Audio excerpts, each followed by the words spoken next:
Bienvenidos a Perspectivas Ambientales, un espacio, como ustedes saben, para dialogar, para educar, para conversar de acciones, de visiones, de políticas y propuestas que contribuyan a mejorar la conciencia ambiental.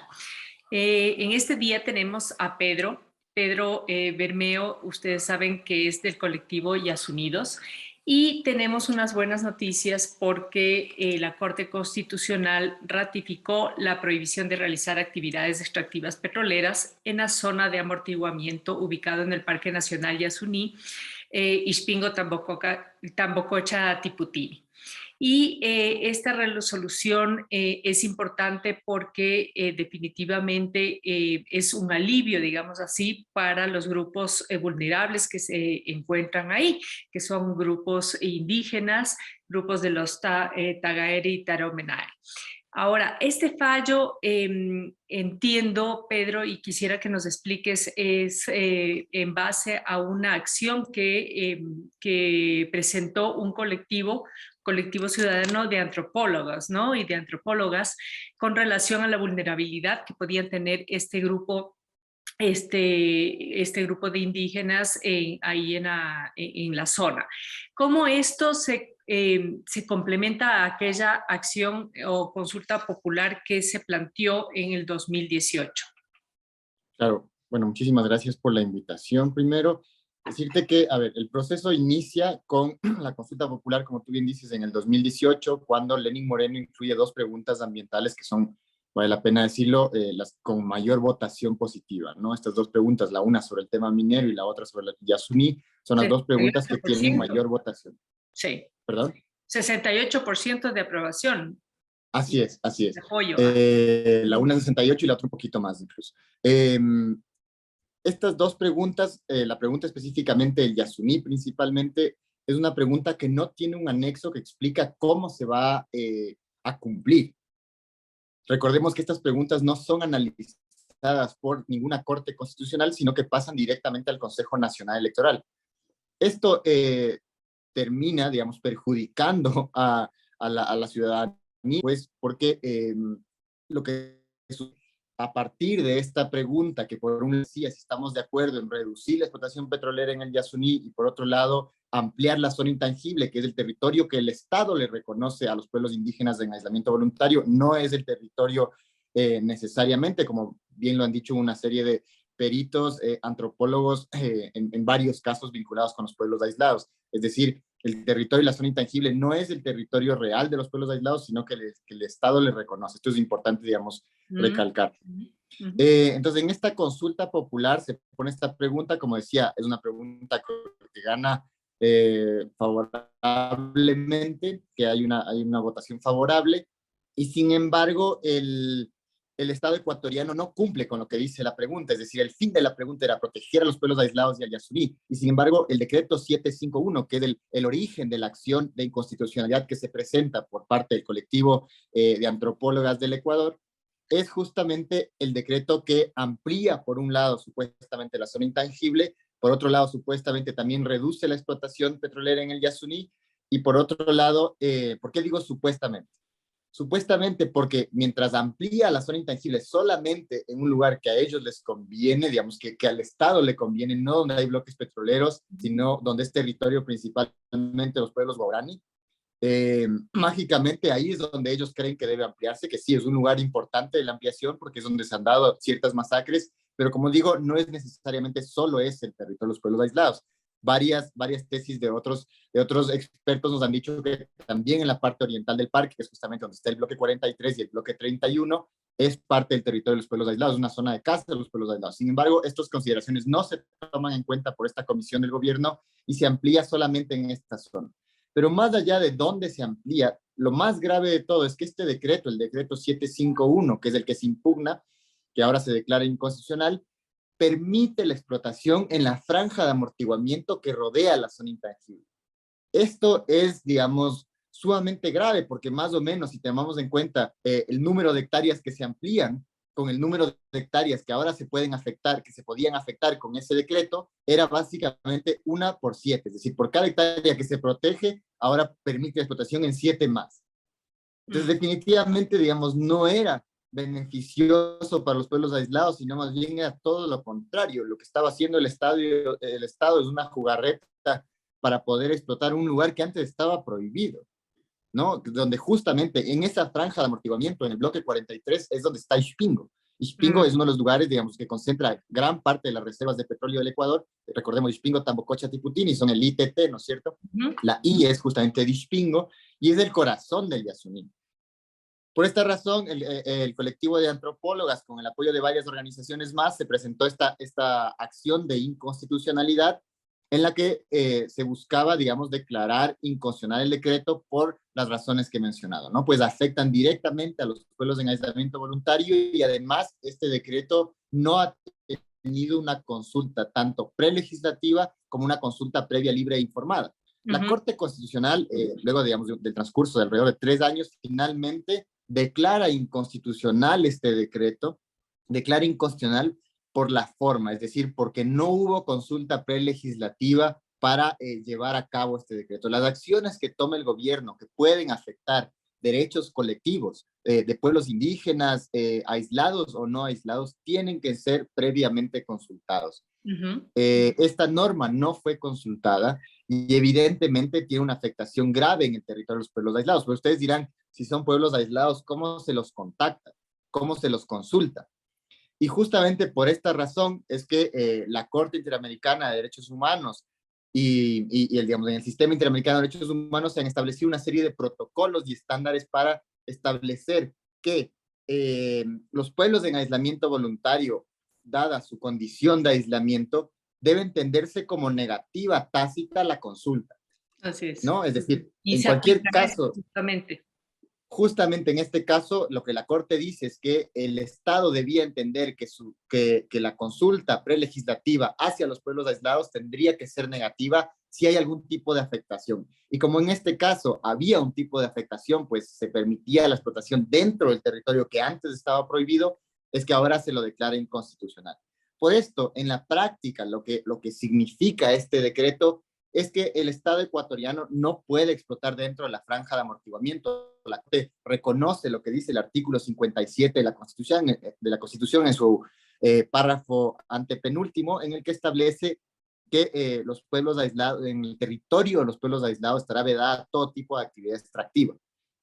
Esto es sumamente importante porque el gobierno de alguna manera ha modificado constantemente dónde es el territorio de los pueblos aislados, ¿no? El gobierno ha estado constantemente modificando, incluso en el 2013, 2014, cuando se declara de interés nacional la explotación del Parque Nacional Yasuní en el bloque 43 y 31, lo que hace el gobierno ecuatoriano, el Ministerio de Justicia, incluso en el voto salvado de Ramiro Ávila, está en el voto concurrente de Ramiro Ávila, está estos mapas en la sentencia, es que el Estado baja a uno de los grupos aislados sin ningún tipo de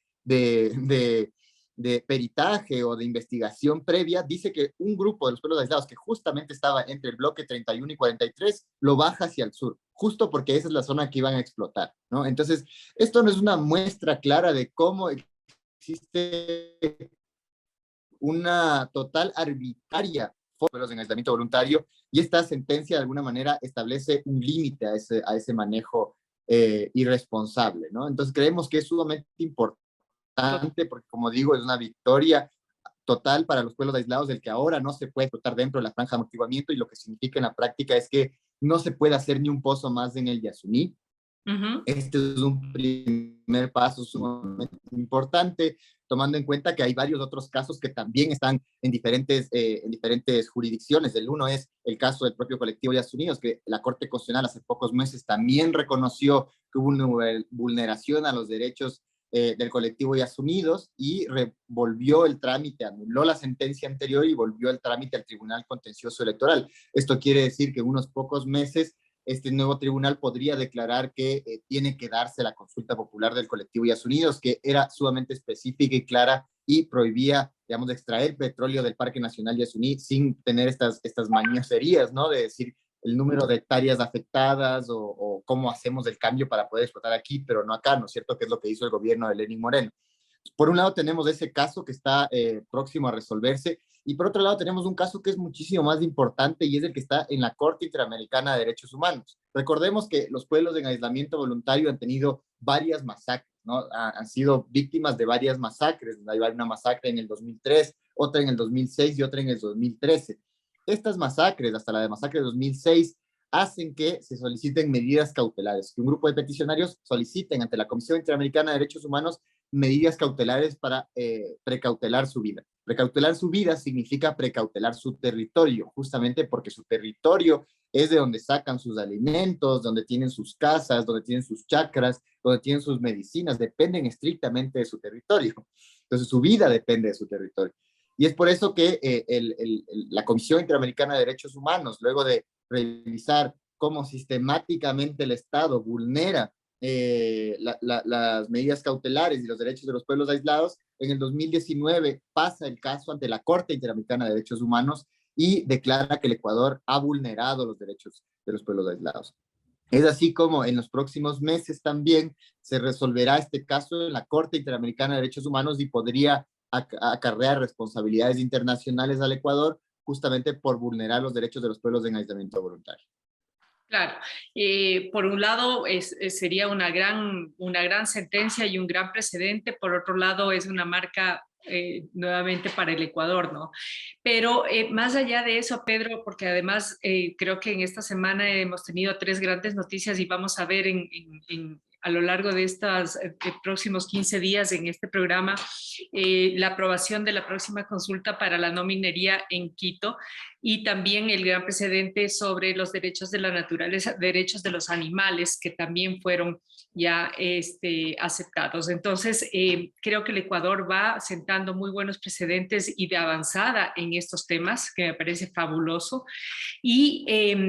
Pero claro, la gente también se pregunta y al decir o al análisis de expertos petroleros, por un lado, para nosotros los ambientalistas, estos son grandes logros, para el sector petrolero, pues no. Y ellos velan y ellos dicen, bueno, ahora que antes que se preveía sacar 100.000 barriles, eh, ahora van a ser la mitad, ¿no? Y eso significa menos ingresos para el Ecuador y más aún cuando el presidente Lazo había apostado o había dicho que quiere incrementar la producción petrolera. Entonces, acá, cuál es la alternativa? Bueno, yo creo que la Corte ha establecido unos serios límites muy importantes para el gobierno de Lazo, en los que, justamente como tú mencionabas, se refiere a la consulta previa, libre e informada, a la consulta prelegislativa, a la extracción de petróleo en las áreas intangibles o sus zonas de amortiguamiento. Y creo que tiene, digamos, un claro fundamento, y el fundamento es la Constitución. Si estamos reconociendo derechos a la naturaleza, si estamos reconociendo los derechos de los pueblos aislados, tenemos que detener inmediatamente el racismo sistemático que tiene el Estado con estos pueblos, ¿no? La forma de gobernar de Lazo es extremadamente racista, ¿no? Y no solamente de Lazo, sino de los últimos 4 o probablemente los últimos gobiernos democráticos del país, en los que solamente se gobierna para un cierto grupo económico, ¿no?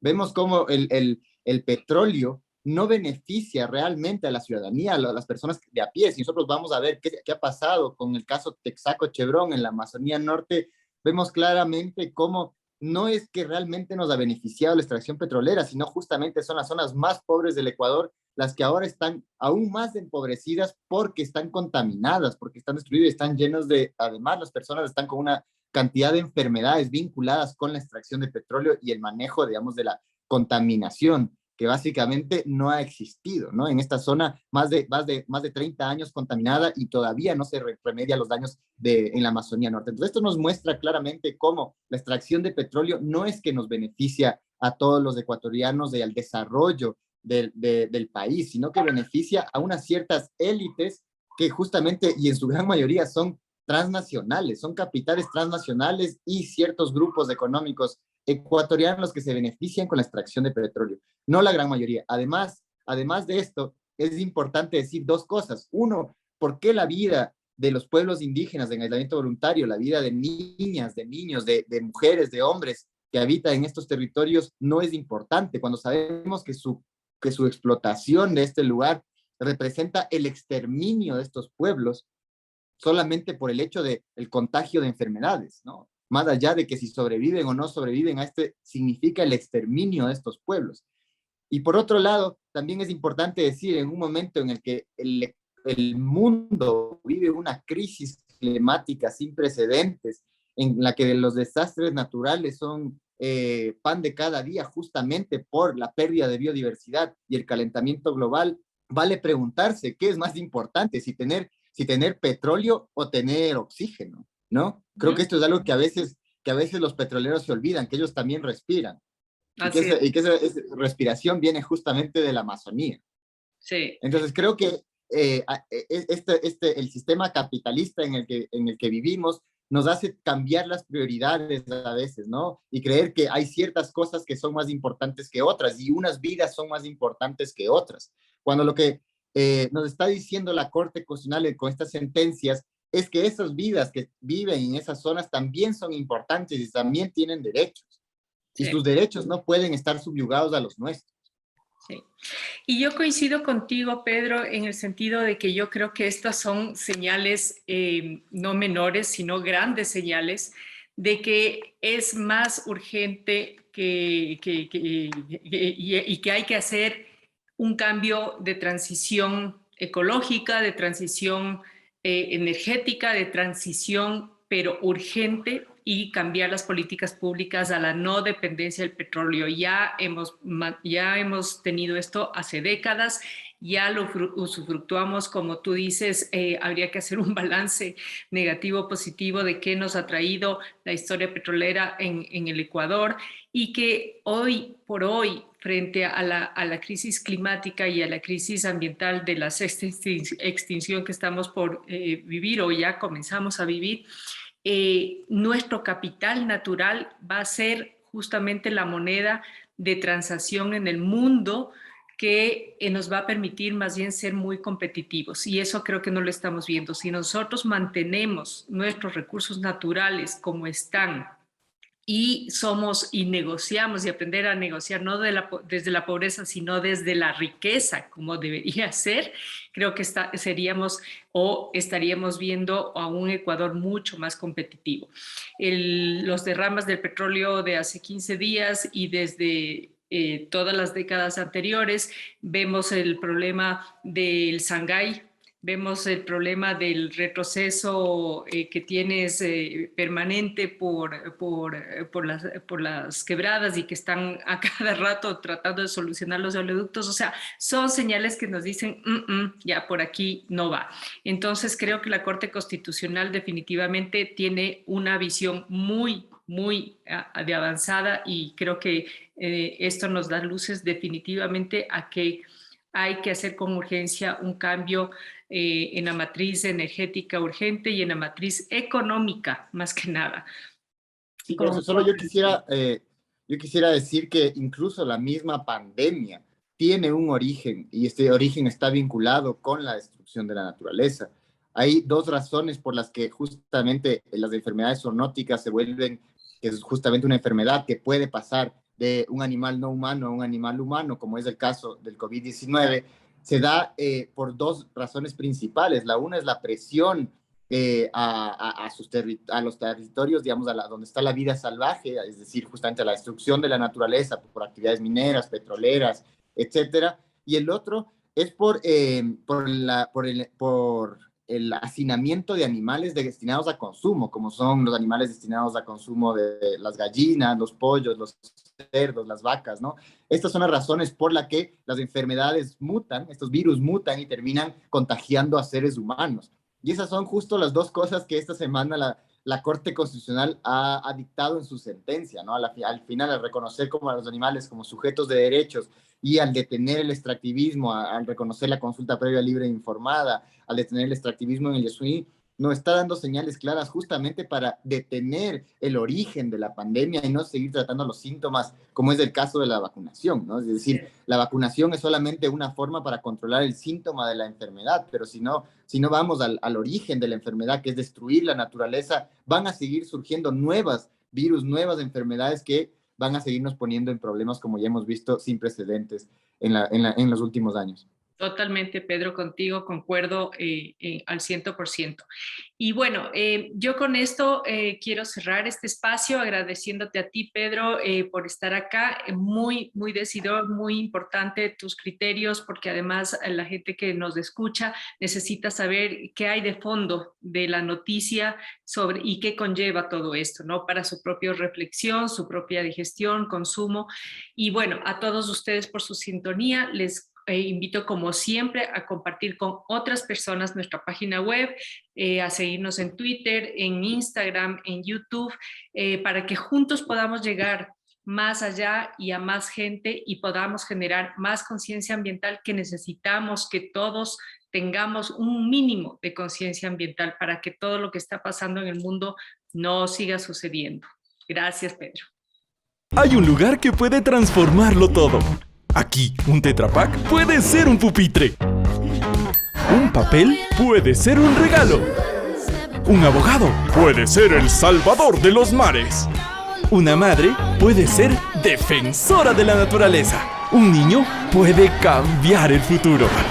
Y el mundo puede transformarse en esperanza. Hay un lugar donde todo se transforma. Trae tus empaques reciclables a los puntos Gira, ubicados en locales de corporación favorita.